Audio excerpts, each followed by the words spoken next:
आपका फिर से वेलकम है हमारे चैनल में। आज हम आपके लिए लेकर आए हैं एक नई कहानी। एक समय की बात, एक राजा था। वो बहुत ही दानी था। लोगों को दान देना वो अपना काम समझता था। राजा से दान लेने के लिए बहुत भिखारी आते थे। दो भिखारी रोज दान लेने के लिए राजा के पास आते। उनमें से एक युवा था जिसका नाम राजू था। दूसरा भिखारी एक बूढ़ा था जिसका नाम माखन था। वो रोज दान लेने के लिए आते तो राजा को भी उनके नाम याद हो गए। अब राजा उनको उनके नाम के साथ बुलाता था। ऐसा करते करते 6 महीने हो गए। राजा जब भी दान देता, युवा लड़का जिसका नाम राजू था वो दान लेके बोलता, राजा जी आपका धन्यवाद, आप बहुत दयालु हो। जब भी बूढ़ा आदमी जिसका नाम माखन था राजा से दान लेता वो परमात्मा का धन्यवाद करता। बोलता, आप महान हो परमात्मा जो इस गरीब पर कृपा करते हो। राजा सोचता यह कभी तो मेरा शुक्रिया अदा करेगा। बहुत दिन निकल गए। अब राजा को गुस्सा आने लग गया। राजा सोचता दान मुझसे लेता और शुक्रिया परमात्मा का करता। एक दिन गुस्से में आकर राजा ने उस बूढ़े आदमी से पूछा, दान मुझसे लेते तो मेरा शुक्रिया करो, परमात्मा का नहीं। बूढ़ा आदमी बोला, राजा जी परमात्मा ही सबको देता है। अब राजा ने सोच लिया कि इसके मुख से अपना शुक्रिया करवा के ही रहेगा। अब राजा रोज ऐसा करता जिससे उस युवा लड़के को ज्यादा धन मिले और उस बूढ़े आदमी को कम। परंतु होता उल्टा ही। एक दिन राजा ने उस युवा लड़के को एक तरबूज दिया और उस बूढ़े आदमी को पैसे। रामू सोचता रहा कि मैं इस तरबूज का क्या करूं। उसने वो बेच दिया और पैसे लेके घर चला गया। दूसरी तरफ वो बूढ़ा आदमी आया और उसने सोचा चलो तरबूज लेके चलते हैं। उसको भी तरबूज मिला जो राजू बेच के गया था। बूढ़े आदमी ने तरबूज काटा तो उसको अंदर से सोने की खूब सारी मोहरें मिली जिससे वो अमीर बन गया। अगले दिन राजा ने देखा कि सिर्फ राजू ही भीख के लिए आया। राजा ने इसका कारण पूछा तो राजू ने बताया कि राजा जी कल उसने एक तरबूज बाजार से लिया। काटने पर उसको अंदर से सोने की खूब सारी मोहरें मिली जिससे वो अमीर बन गया। अब उसको भीख मांगने की जरूरत नहीं। राजा सब कुछ समझ गया। अब राजा की समझ में भी आ गया कि देने वाला परमात्मा ही होता है। उन्होंने ने कोशिश की राजू अमीर बन जाए परंतु हर बार उल्टा ही हो जाता।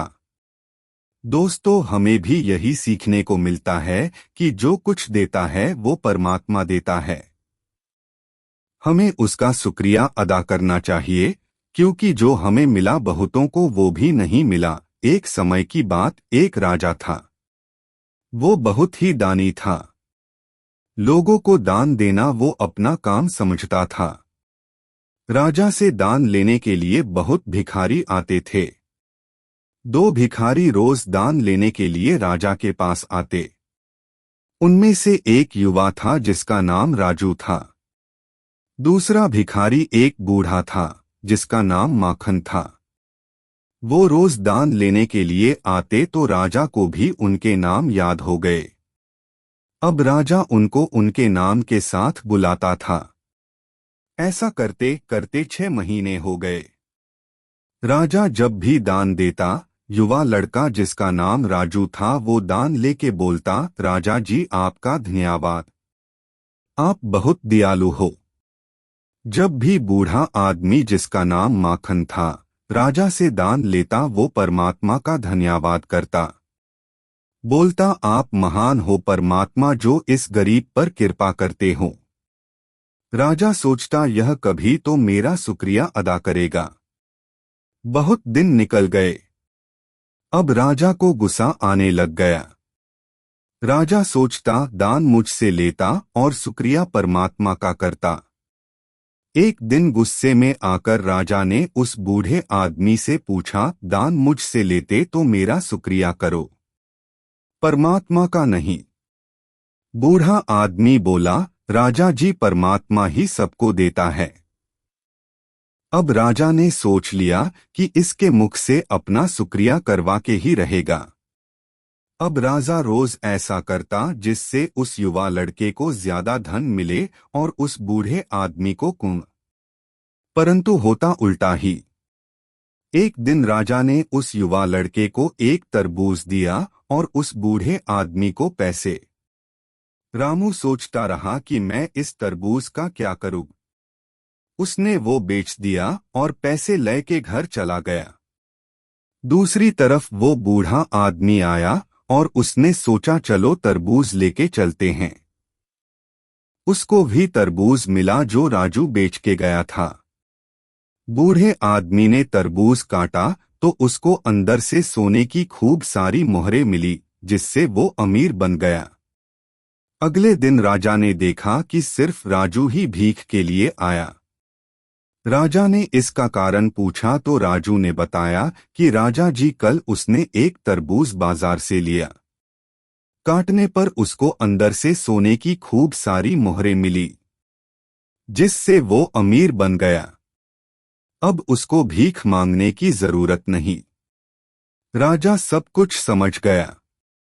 अब राजा की समझ में भी आ गया कि देने वाला परमात्मा ही होता है। उन्होंने ने कोशिश की राजू अमीर बन जाए, परंतु हर बार उल्टा ही हो जाता। दोस्तों, हमें भी यही सीखने को मिलता है कि जो कुछ देता है वो परमात्मा देता है। हमें उसका शुक्रिया अदा करना चाहिए, क्योंकि जो हमें मिला बहुतों को वो भी नहीं मिला।